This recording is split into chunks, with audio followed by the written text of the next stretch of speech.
അച്ഛനെയും അമ്മയും തന്റെ സന്നിധിയിലേക്ക് അയക്കാൻ ദൈവം പറഞ്ഞു. അതിനാൽ അവരെ അവിടേക്ക് അയക്കുകയാണ് ഞാൻ ചെയ്തത്. മാതാപിതാക്കളുടെ മൃതദേഹത്തിനടുത്ത് കൊന്ത പിടിച്ചിരുന്ന ബൈബിൾ വായിച്ചിരുന്ന അജീഷ് സംഭവം അറിഞ്ഞെത്തിയവരോട് പറഞ്ഞ വാക്കുകളാണത്. ഇടുക്കി നെടുങ്കണ്ടം എഴുകുംവയലിൽ പാറത്തറയിൽ ആന്റണിയെയും ഭാര്യ വത്സമ്മയെയുമാണ് മകൻ അജീഷ് ക്രൂരമായി കുത്തിക്കൊലപ്പെടുത്തിയത്. പോലീസ് കസ്റ്റഡിയിലെടുത്ത ശേഷവും പരസ്പര വിരുദ്ധമായിട്ടാണ് പ്രതി മൊഴി നൽകിയത്. തെളിവെടുപ്പിനായി പോലീസ് വീട്ടിലെത്തിച്ചപ്പോൾ അമ്മ എവിടെയെന്ന് പ്രതി തിരക്കി. ലഹരിക്കടിമയായ അജീഷ് വീട്ടിലെത്തി മാതാപിതാക്കളുമായി വഴക്കിട്ടതാണ് ഇത്തരം ഒരു കൊടും ക്രൂരതയിലേക്ക് നയിച്ചത് എന്നാണ് പോലീസിന്റെ നിഗമനം.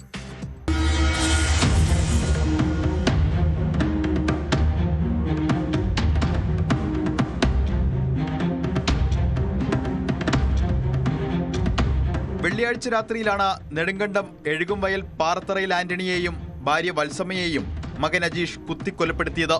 വത്സമ്മയുടെ കഴുത്തിലും വയറിലും ആന്റണിയുടെ നെഞ്ചിലും വയറിലും മാരകമായി പരിക്കേറ്റു. മരണമുറപ്പിക്കാനായി ഇരുവരുടെയും കഴുത്തിൽ നീളത്തിൽ മുറിവേൽപ്പിക്കുകയും ചെയ്തു. കൃത്യത്തിനു ശേഷം മൃതദേഹങ്ങളുടെ ചിത്രം മൊബൈലിൽ പകർത്തി ബന്ധുവിനും വൈദികനും അയച്ചു കൊടുത്തു. ഇതോടെയാണ് ക്രൂര കൊലപാതകം പുറം ലോകമറിഞ്ഞത്.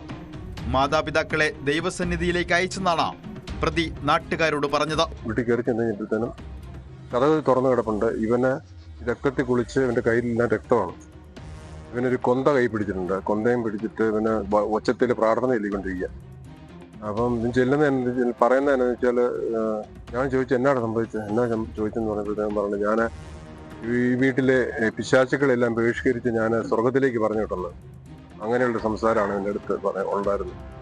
ഏതാണ്ട് പരസ്പര വിരുദ്ധമായ കാര്യങ്ങളെല്ലാം ഇവനിങ്ങനെ വിളിച്ചു പറഞ്ഞുകൊണ്ടിരിക്കുകയാണ്. അപ്പോൾ പെട്ടെന്ന് ഞങ്ങൾ അകത്തോട്ട് നോക്കി കഴിയുമ്പോഴത്തേനും പെട്ടെന്ന് സ്തംഭിച്ചു പോയി. അകത്ത് രക്തത്തിൽ കുളിച്ച് ഈ പറഞ്ഞ അപ്പച്ചൻ നിലത്ത് കിടക്കുകയാണ്.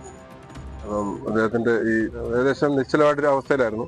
കൊലപാതകം നടന്ന സമയം ആന്റണിയുടെ രോഗിയായ മാതാവും വീട്ടിലുണ്ടായിരുന്നു. ഇവരെ ദൈവസന്നിധിയിലേക്ക് അയക്കാൻ പറഞ്ഞില്ലെന്നാണ് പ്രതിയുടെ മൊഴി. രക്തത്തിൽ കുളിച്ചിരുന്ന പ്രതിയുടെ കൈവശം ഒരു കൊന്തയും ഉണ്ടായിരുന്നു. അപ്പോൾ പെട്ടെന്ന് ഞങ്ങൾ കൂടുതലുള്ള ഒരാൾ ഇവനെ പെട്ടെന്ന് പിടിച്ച് ഇവനെ ഇരുത്തി അവിടെ ഇരിക്കാൻ പറഞ്ഞാൽ അവിടെ ഇരുന്നു. അപ്പം എന്നുവെച്ച് ഞാനും വികാരിച്ചനോടെ ഞങ്ങൾ രണ്ടുപേരോട് കൂടി അകത്ത് കയറി ചെന്ന് നോക്കി, ബോഡി നോക്കി, പൾസുണ്ടോ ജീവനുണ്ടോ എന്ന് നോക്കി. ഇത് ജീവന് നഷ്ടപ്പെട്ടിരുന്നു.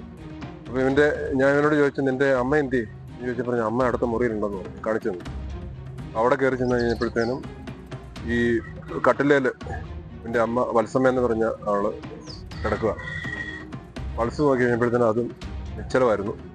ലഹരിക്ക് അടിമയായ അജീഷിനെ ഏതാനും നാളുകൾക്ക് മുൻപ് ഡി അഡിക്ഷൻ സെന്ററിൽ പ്രവേശിപ്പിച്ചിരുന്നു. ഇതിന്റെ വൈരാഗ്യം ഇയാൾക്ക് മാതാപിതാക്കളോട് ഉണ്ടായിരുന്നതായാണ് സൂചന. ഇതുമായി ബന്ധപ്പെട്ട വീട്ടിൽ നിരന്തരം പ്രശ്നങ്ങളും ഉണ്ടായിരുന്നു. മാതാവ് വത്സമ്മയെയാണ് അജീഷ് ആദ്യം കൊലപ്പെടുത്തിയത്. ഈ സമയം ആന്റണി വീട്ടിലുണ്ടായിരുന്നില്ല. വൈകുന്നേരം കവലയിൽ പോയി തിരികെ എത്തി ഭാര്യ മരിച്ചതറിയാതെ വസ്ത്രം മാറുന്നതിനിടെയാണ് ആന്റണിക്ക് നേരെയും ആക്രമണമുണ്ടായത്. പോലീസ് അറസ്റ്റ് രേഖപ്പെടുത്തിയ ശേഷം തെളിവെടുപ്പിനായി വീട്ടിലെത്തിച്ചപ്പോൾ പരസ്പര വിരുദ്ധമായാണ് പ്രതിയുടെ പ്രതികരണം. അമ്മ എവിടെയെന്നും ഇതെല്ലാം കള്ളമാണെന്നും തനിക്കുള്ള പണിയാണെന്നും അജീഷ് തെളിവെടുപ്പിനിടെ പറഞ്ഞു. ഞാൻ ഇവിടുന്ന് ഇറങ്ങി പോകുമ്പോൾ കണ്ടതാ, എനിക്ക് വെച്ച പണിയാ ഇത്. ഒന്നേ കൊന്നു കളഞ്ഞോ? അമ്മച്ചുണ്ടോ? ഈ തുണിയൊന്നും ഇങ്ങനെ അല്ലായിരുന്നു. ഇതെല്ലാം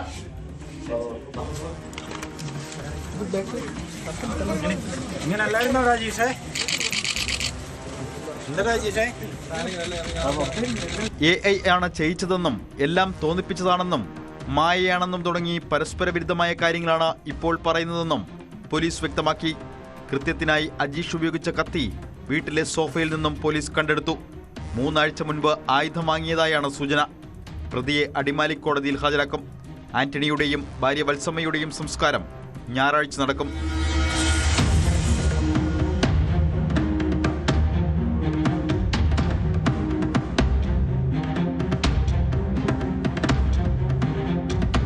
ന്യൂസ് 18 ഇടുക്കി. കൂടുതൽ വാർത്തകൾക്ക് news 18 Keralam YouTube channel subscribe ചെയ്യുക.